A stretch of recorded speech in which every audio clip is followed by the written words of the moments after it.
Pues muy buenos días, estoy aquí con Ramiro Calle y me gustaría empezar esta entrevista nuevamente agradeciéndole que me vuelva a conceder otra entrevista y estoy muy contenta de poder compartirla con vosotros en este canal de Yoga en Vida. Para quien no lo conozcáis, Ramiro Calle es el introductor del yoga en España y lleva impartiendo yoga muchísimos años en su centro de yoga de Madrid, Sadak. Justamente para el tema de hoy que él me ha propuesto, que es la tabla de oro de los asanas, me gustaría que iniciáramos esta entrevista un poco hablando en sí de lo que es el Hatha Yoga, el yoga psicofísico. Fenomenal, me parece muy bien. Además, tú eres una excelente profesora de Hatha Yoga en Valencia. Gracias. Y a tu paso por Madrid, pues tienes esta gentileza de venir a entrevistarme y confío en que estas entrevistas tengan el suficiente interés para que cada día más gente, a lo cual animo, se suscriba a tu canal. Gracias. Bueno, pues sí, el Hatha Yoga. Podríamos definir el Hatha Yoga como el yoga en el que se instrumentaliza el cuerpo y sus funciones y sus energías para el autodesarrollo y, en último lugar, para equilibrar, dominar, estabilizar la mente. Por eso todos los textos antiguos de Hatha Yoga nos indican, pero de una manera contundente, que el Hatha Yoga es como una escalera o un medio para llegar finalmente al yoga de yogas, que es ese yoga real que llamamos el Raja Yoga. Que es el yoga mental. Que es el yoga mental, o yoga, digamos, que se encarga de todas las funciones mentales y emocionales, pero que sobre todo nos enseña a apaciguar, a estabilizar la mente, porque se nos dice que cuando la mente está vacua, uno conecta con su realidad más profunda, su sí mismo, pero que cuando estamos totalmente identificados con los torbellinos mentales, nos vamos alejando de nuestro ser más profundo. El tema que me has propuesto, que es la tabla de oro, me parece muy, muy interesante porque creo que en general se incluyen muchísimas posturas en las clases y en las sesiones de yoga, y en realidad es muy posible que si nos centramos en unas básicas vayamos a beneficiar también muchísimo al cuerpo. ¿Cuáles son estas posturas básicas o posturas que consideras? Sí, yo le llamo la tabla de oro de los asanas, porque sin duda son las posturas básicas, fundamentales, esenciales. Las posturas que no solo no deben faltar en los programas, sino que por sí mismas ya hacen un programa idóneo para el autodesarrollo psicosomático. Yo tuve la gran fortuna de que mi primera gurú, que fue mi madre, María del Mar, comenzó a recibir clases de Hatha Yoga de un maestro hindú que se radicó en las afueras de Madrid, que se llamaba Kapala Dalasanna Roy. Y siendo yo muy joven, ella me llevó a las clases de este maestro. Aquí empecé ya a familiarizarme con la que he venido a denominar la tabla de oro de los asanas. ¿Y cuáles eran los asanas que este maestro, día tras día, semana tras semana, mes tras mes, nos impartía? Pues era la que ahora voy a indicar. Como posturas del grupo de flexión hacia adelante, teníamos la pinza, la postura de extensión sobre la pierna y la pinza de pie. Estas fueron las tres posturas que constantemente realizábamos de ese grupo. La postura de extensión sobre la pierna, ¿cuál de todas? La más básica, que es sentado en el suelo, una pierna estirada y la otra pierna flexionada en medio loto, pero sin necesidad de subir el pie sobre el muslo, sino pegando la cara interna del pie, lo que es la planta del pie, a la cara interna del muslo. Estas serían las de flexión hacia adelante. Flexión hacia adelante, esas tres. He de decir que durante meses solo hicimos estas tres posturas de flexión hacia adelante, acompañadas de las siguientes posturas que para mí forman sin duda la tabla de oro de los asanas. Posturas hacia detrás. Teníamos la postura de la cobra, la postura del arco, la postura del saltamontes. Estas tres. Hicimos hasta la saciedad estas tres posturas. El repetir tanto las posturas y además todas manteniéndolas, esto ofrece la gran ventaja de que llegas a familiarizarte, a interpenetrar perfectamente con el asana, con la postura, y conviertes el asana en un método no solo de mejoramiento físico, sino mental y emocional. Con respecto a las posturas de torsión, pues hicimos también ad infinitum, constantemente, la postura de la torsión, el Vakrasana, y la media postura de Matyendra. Eran esas dos. Y luego, como postura de inversión, la postura por excelencia, claro, era la postura sobre los hombros, el Sarvangasana, y como postura de flexión lateral simplemente la media luna.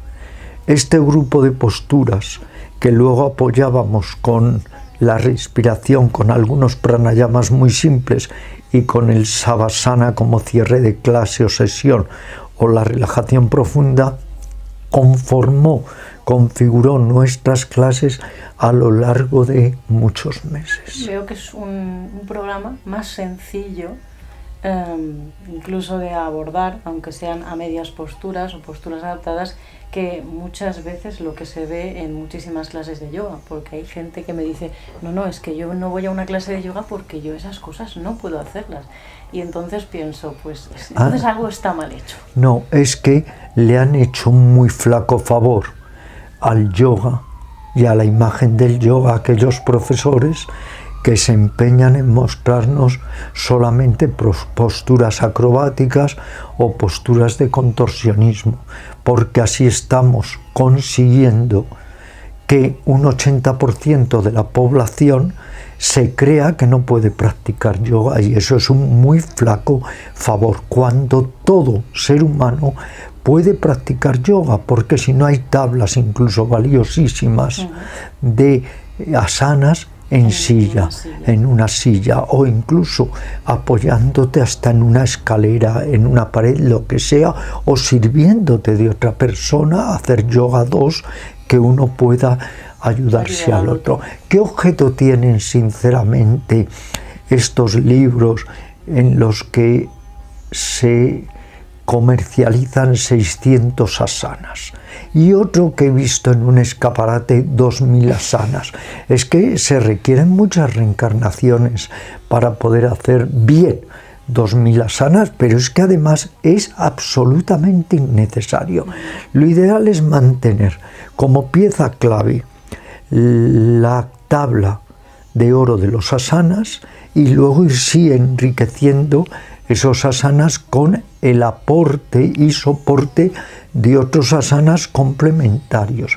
Debo decirte que no solamente aprendí esta tabla de asanas básicos aquí en Madrid, cuando mi madre María del Mar me llevó a las clases de yoga, y tenía yo 17 años o así, sino que luego en mis diferentes viajes a la India en compañía de la que entonces era mi mujer y una fabulosa profesora de Hatha Yoga y traductora, que era Almudena Urie, también asistimos a muchas clases, sobre todo ella, y recibíamos casi siempre tablas en las que se incluían inexcusablemente estas posturas. ¿Por qué? Porque son las posturas básicas, las posturas fundamentales. Se nos dice que en el yoga hay 84 posturas, hay en realidad miles, pero se nos dice que hay 84 posturas, que 32 son las más importantes, pero que las verdaderamente fundamentales son 16. Pero ¿qué sucedió? Todo hay que decirlo, que como hubo esa especie de mezcla, a veces muy desatinada, entre la gimnasia sueca, la gimnasia finlandesa, la calistenia, el culturismo, todo ello en la India, que se iban mezclando los culturistas con los hatha yogis, al final llegó un momento en que muchas asanas, muchas posturas, muchas técnicas del hatha yoga no son en realidad de hatha yoga, son un aporte más o menos afortunado, para mí muy desafortunado, de lo que es el culturismo y la calistenia. ¿Y qué pasa con los tiempos de mantenimiento? Eso es esencial. En realidad, cuando yo hablo de esta tabla de oro de los asanas, se puede realizar en secuencias o independientemente una postura de otra, es decir, sin encadenarlas. Cuando yo las encadeno en clase, siempre les dedico un tiempo estático a cada postura. Y cuando no las encadeno, por supuesto. Lo que hay que ir poco a poco es consiguiendo mantener más la postura cuando se quiere hacer un trabajo interior a través de la postura, o dicho de otra forma, cuando se quiere meditar también a través de la postura, cuando se quiere utilizar el asana como una técnica introspectiva para ir no solo de adentro a afuera, sino de afuera adentro, para aprovechar la corporeidad en nuestro trayecto hacia los adentros.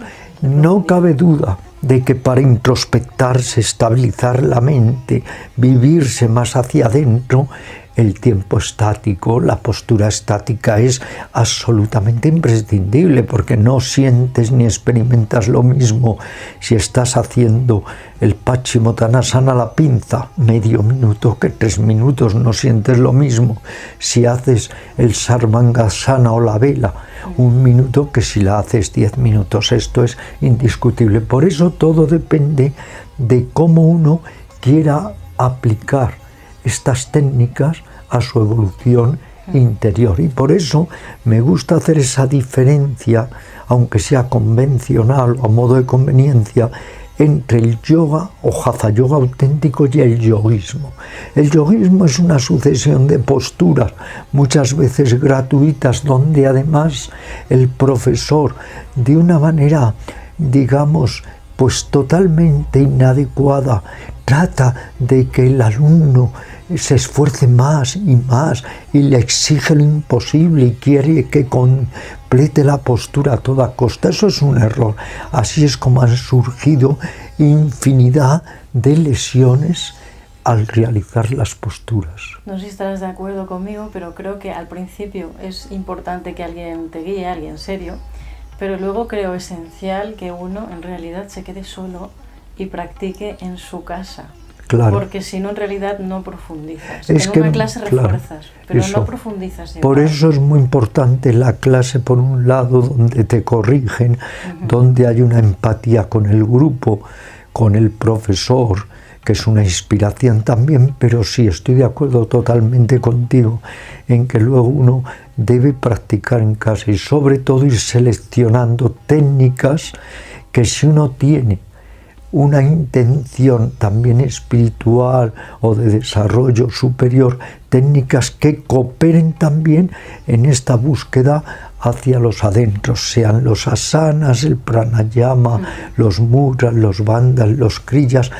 Pero sí, yo siempre recomiendo la práctica en casa, igual que cuando acabo las clases, tú lo has visto a las clases que han venido, que ya son muchas, de Raja Yoga, de meditación en mi centro de yoga. Al acabar la clase siempre digo muchas veces, y ahora empieza la clase.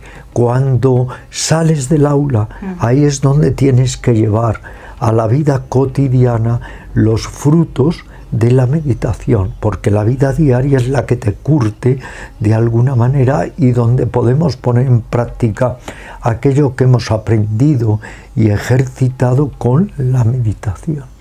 Volviendo al tema de la tabla de oro de los asanas, ¿qué beneficios se pueden desprender, por ejemplo, de las posturas de flexión hacia adelante?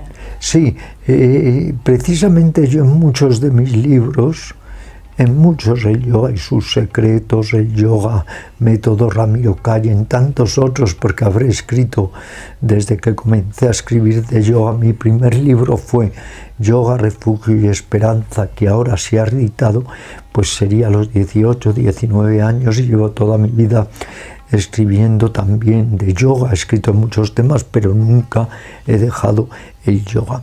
Y en mis libros, es lo que quería decir, he ido también seleccionando las posturas de acuerdo a grupos para indicar de una manera más directa los beneficios que cada postura puede reportar sobre el cuerpo.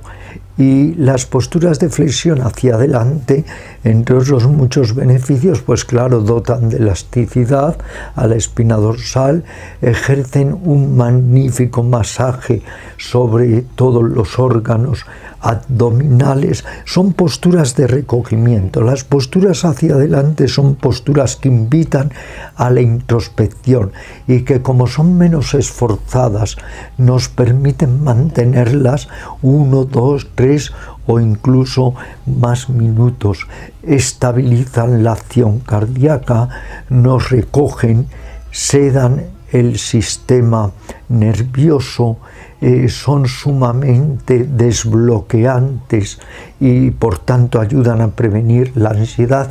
Y luego hay una serie de efectos que son comunes, claro, a todas las posiciones, como es mejorar la calidad del aparato locomotor, mejorar el sistema circulatorio y tantas otras. Pero luego cada postura sí, según del grupo de que se trate, ejerce unos u otros beneficios. También son complementarias. Y luego una sesión de posturas admite muchas combinaciones. Hay personas que hacen una postura hacia adelante, otra hacia detrás, que están siempre buscando el complemento, una de cada grupo.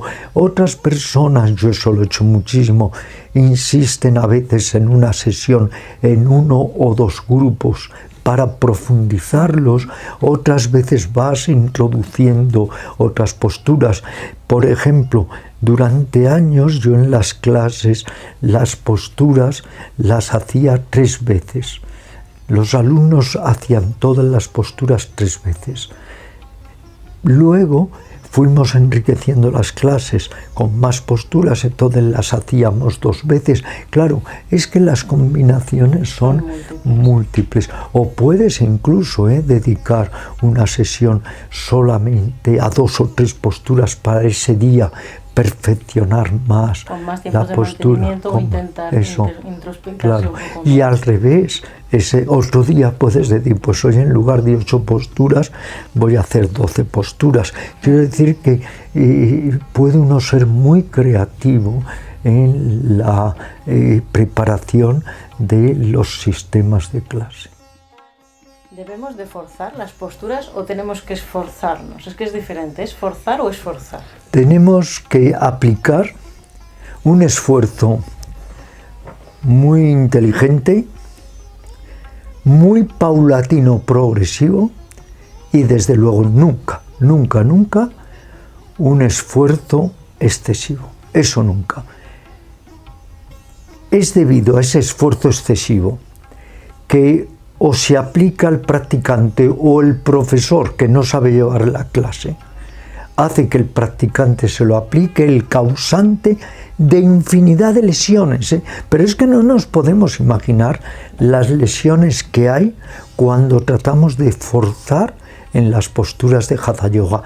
Incluso ha habido algún caso de muerte por insensatez, o ha habido lesiones graves en el cuello haciendo el alasana o la postura del arado, o lesiones graves con el sirsasana. Hay que ser muy cuidadosos con el sirsasana, la postura sobre la cabeza, que yo he llegado a hacer 20-25 minutos como trabajo interior, pero hay que ser muy cuidadoso, porque si la persona está pasada de peso, o no tiene el suficiente equilibrio, o tiene mal las vértebras cervicales, o está débil, o padece sarcopenia, o lo que fuere, la postura sobre la cabeza nunca debe realizarse. Bueno, yo debo decir que jamás en mis clases, y llevo dando clases en SADA 52 años, nunca he puesto la postura sobre la cabeza. ¿Cuál sería el problema de por qué la gente se lesiona? ¿Es porque no están escuchando su propio cuerpo, no están poniendo la suficiente atención en el momento y lo único que quieren es forzarla para que parezca la postura final de yoga? Porque en Occidente tenemos este código de ser competitivos.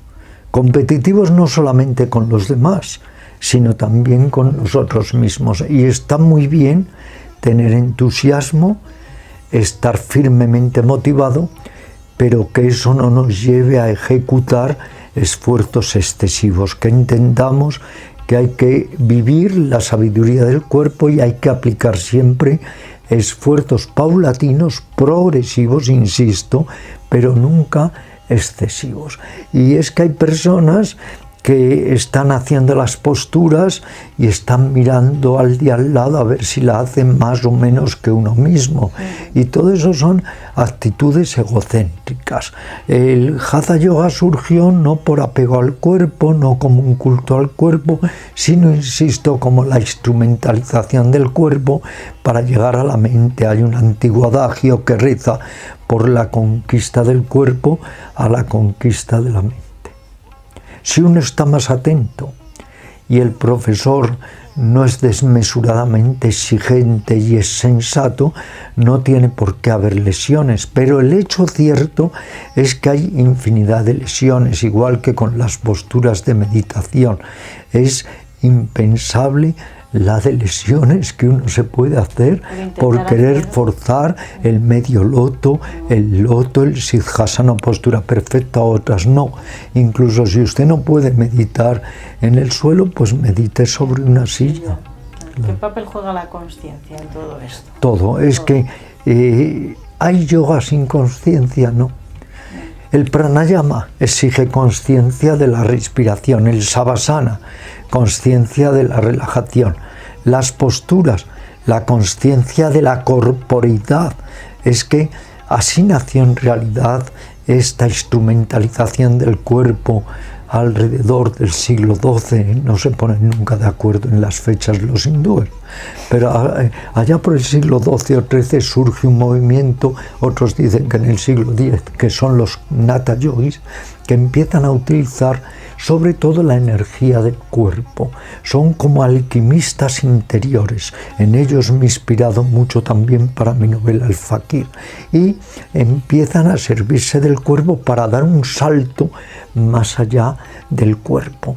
Sin consciencia no hay yoga. Se ha llegado a decir también que sin atención a la respiración no hay yoga. Hubo una especie de escuela esotérica muy antigua en la India que he buscado y nunca he encontrado, que fueron los pranavadins, que le daban una importancia fundamental a la respiración. Pero volviendo a la consciencia, la atención, es que precisamente si estás haciendo las posturas sin atención, ¿qué diferencia hay entre hacer posturas y hacer gimnasia o lo que se llamaba suelo libre?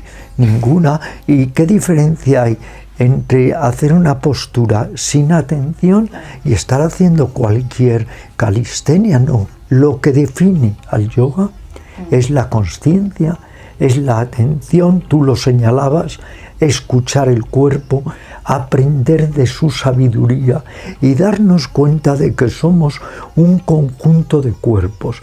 El cuerpo físico, el cuerpo energético, el cuerpo mental, el emocional y el espiritual. Y que con la postura no se trata de hacer un trabajo de superficie, solo el cuerpo físico, no, es también cambiar actitudes, desarrollar otro tipo de percepción y de autopercepción. Y porque las posturas bien hechas tienen este gran poder de modificar actitudes. Es por lo que infinidad de personas llegan a la clase exhaustos, desanimados, desmoralizados, estresados, y luego cuando salen de clase confiesan que están perfectos y que les ha cambiado el chip, el engrama de la mente. ¿Por qué? Porque no es solo un trabajo sobre el cuerpo, es un trabajo sobre todos los cuerpos o envolturas que configuran al ser humano. Y la respiración a mí me parece, en el caso también de hacer las posturas, me parece fundamental. No me refiero a pranayama, sino de aplicar una respiración consciente. Yo siempre me aplico esto a mí. Si haces una postura y no puedes respirar, tienes que desbloquear. O sea, tienes que hacerla menos fuerte o llevarla menos al límite. Porque si no es como que bloquea. A mí me bloquearía. Sí, indudablemente sabemos que la respiración es un nexo precioso entre el cuerpo y la mente, y que en la medida en que uno va dominando la respiración, también vas dominando tu cuerpo físico y tu cuerpo energético.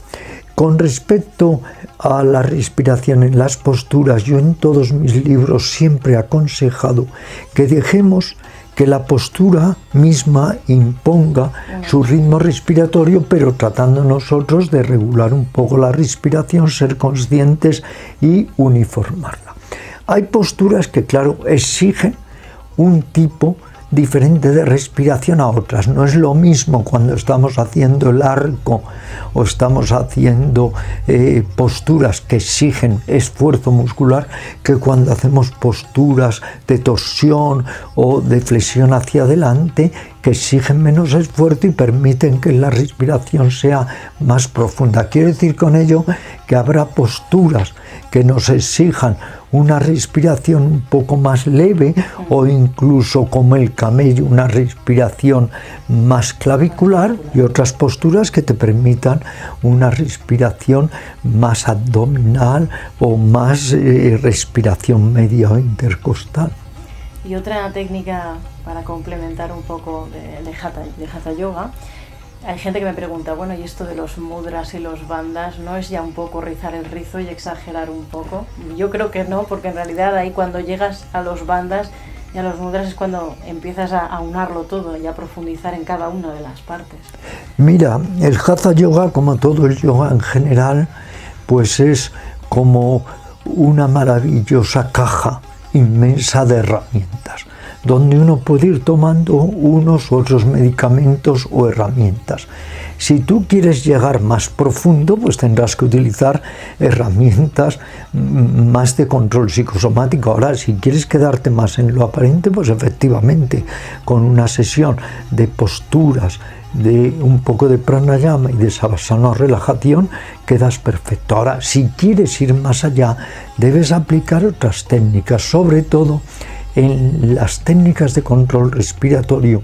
Tenemos que aprovechar 3 bandas que son esenciales: el Jalandhara Bandha o la llave del mentón, el control abdominal Uddiyana Bandha y el control de los esfínteres anales, el Mula Bandha. Esto durante la retención del aire nos ayuda mucho. No solamente es que nos da energía, fuerza, es que también nos ayuda a ir controlando esas partes más inconscientes o menos conscientes del cuerpo. Tú, por ejemplo, aquí podemos poner un ejemplo muy válido. Tú, como pianista o profesora de piano, pues sabes que las personas, de acuerdo a su aprendizaje, irán pasando también por distintos niveles en el piano. Al tiempo de dedicación y motivación. Eso. Y lo mismo pasa en el Hatha Yoga. Es que no es lo mismo una persona que hace 20 minutos diarios que otra persona que hace 1 hora diaria. No es lo mismo quien quiera aplicar el Hatha Yoga solo como un método un poco de control psicosomático, o quien quiera servirse del Hatha Yoga como una escalera, como decíamos, hacia el Raja Yoga o el yoga mental. Luego, al final, yo diría que el adagio que me gusta utilizar de a esfuerzos más totales, resultados más totales, a esfuerzos más parciales, resultados más parciales. Y luego hay una parte que ya directamente es o lo lees y tú lo quieres aplicar, o ya directamente casi nadie lo hace, o hay menos información, y es el tema de los sadkarmas, Sí. que a mí cuando lo empecé a leer me resultó muy interesante. Claro. Muy interesante. Técnicas milenarias de higiene física que tienen una repercusión también en purificar las energías, porque para el yoga la purificación de nervios, la purificación de los conductos energéticos es muy importante. Muchas de estas técnicas han quedado un poco obsoletas, y sobre todo si no tienes un maestro que te las vaya explicando definidamente, se pueden hacer muy difíciles o incluso peligrosas y no son recomendables, como la técnica de tragarse una venda, la tela para limpiarse de mucosidades. Pero hay otras técnicas, como es la ducha nasal, que está al alcance de todas las personas, o como otras técnicas de limpieza, de higiene, que nos pueden ayudar perfectamente, de ciertos controles del colon, de los órganos abdominales. Entonces cada persona tiene que ver hasta dónde puede llegar. Y muchas de estas técnicas están vinculadas con los bandas o con los mudras también. Exacto. Entonces yo lo veo, cuando empecé a vincularlo o ver la vinculación entre una y otras técnicas, vi que era un todo indisoluble, que realmente si querías profundizar de verdad y llevar la técnica a un sitio mayor, ¿no? Que te reportara a ti muchísima más profundidad, había que incluirlo todo. Claro, es que en realidad el Hatha Yoga, yo le pregunté a un gran maestro de Hatha Yoga en la India, ¿es un yoga completo? Y él me dijo sí, es un yoga completo y total, si lo aplicas como un yoga completo y total. Y si te va a llevar a ese otro tipo de yoga mucho más elevado, que es el Raja Yoga. O un maestro mío en Rishikesh, cuando Rishikesh era menos mercado espiritual que ahora es pura mercadería, aquello es un circo espiritual. Pues en Rishikesh un maestro me dijo que el Hatha Yoga es tomar tu cuerpo como un laboratorio viviente, pero para trabajarlo de tal manera que a la vez estés haciendo meditación. Al hacer la postura, los bandhas, los mudras, estás también haciendo un modo de meditación y un cultivo muy valioso y metódico de la atención. Todo depende siempre de cómo lo vamos aplicando. Pero sí, a la larga es un todo, porque incluso en el Hatha Yoga las posturas están de tal manera estudiadas para poder ejercer presión sobre algunos de los 21 puntos vitales o sobre algunos de los centros de energía. La gente puede decir, bueno, ¿por qué en el Siddhasana, por ejemplo, el talón tiene que presionar entre los genitales? El perineo, pues sí, exacto. Pues porque hay un punto vital muy importante, que son los marmas, puntos vitales. Quiero decir con esto, es una pena que el Hatha Yoga se haya quedado en sus capas a veces más superficiales, o incluso se haya rebajado a una simple gimnasia exótica, cuando es de una riqueza verdaderamente excepcional. Pero hay muy pocas personas que realmente profundicen en el Hatha Yoga, si no ya físicamente, por lo menos intelectualmente. Este último libro mío, que se llama Hatha Yoga Esencial, lo que ha pretendido no es que usted se convierta totalmente en un Hatha Yogi, que practique como hay Hatha Yogis 8 o 10 horas diarias, pero sí que redescubra la verdadera dimensión del Hatha Yoga, que repito, es un yoga completo, pero si realmente lo hacemos todo completo. Pero también hay que decirlo todo, y es que hay que dedicarle tiempo. Tiempo. Y además, si claro. es constante, muchísimo mejor. Claro. Es que con una hora no tienes ni para empezar. Y luego la gente es muy vaga en cuanto a practicar en casa, como tú recomendabas antes, y si practica en casa, hace unos cuantos asanas, pero nada de pranayama ni de relajación, porque claro, Y el asana es más divertido para el occidental. A veces el pranayama te exige esfuerzo, dedicación, y lo mismo con el savasana, y no digamos los mudras y los bandhas. Pero lo que sí quiero llevar al ánimo de las personas que nos están viendo es que el Hatha Yoga es un yoga muy, muy rico, que lamentablemente ha sido desdibujado, prostituido, falseado, pero que en sí mismo es muy rico y que además contiene o está apoyado o avalado por una serie de textos, a veces de difícil lectura, a veces parecen que muestran el Hatha Yoga como una panacea, son a veces muy hiperbólicos, pero son textos que definen realmente lo que es el Hatha Yoga, cosa que no se puede decir de los yogas gimnásticos, porque los yogas gimnásticos no tienen textos que lo avalen. Y aquí tenemos textos en el Hatha Yoga desde el siglo X o XII en adelante que avalan totalmente las enseñanzas del Hatha Yoga. Luego hay que saber, claro, leer entre líneas, porque también hay una carga de lo metafórico, lo simbólico, y entonces eso hay que saber también de alguna manera escudriñar. Yo creo que hay que saber también profundizar. Si encuentras a alguien que te ayuda en ello, es fantástico, pero yo creo que la clave es que te quedes solo, que lo hagas. Claro, es que alguien te guíe, pero que luego sí, te quedas solo, es cuando eso. te enfrentas a y tu además, parte mental. claro, y además eso es lo que ya en ese silencio, en ese aislamiento nos permite conectar con la sabiduría del cuerpo y escuchar realmente nuestro cuerpo, utilizarlo como un laboratorio. ¿Qué voy viviendo? ¿Qué voy sintiendo? Ir uno calculando cuándo puedes o no, sin arriesgarte, prolongar los tiempos del pranayama, la suspensión del aliento. Pero claro, todo eso uno tiene que trabajarlo. Pues volviendo al ejemplo, ya que tú eres pianista, es que no se me ocurre nada mejor que eso, aprender a tocar un instrumento, sea el piano, sea el sitar, sea lo que sea. Pero afinar, percibir, estar horas, que no solamente las horas que pueda estar uno de tus alumnos contigo aprendiendo el piano, es que tiene luego que practicar. Es que uno tiene que profundizar, claro, y esta eso, es la clave para la clave en todo en esta vida.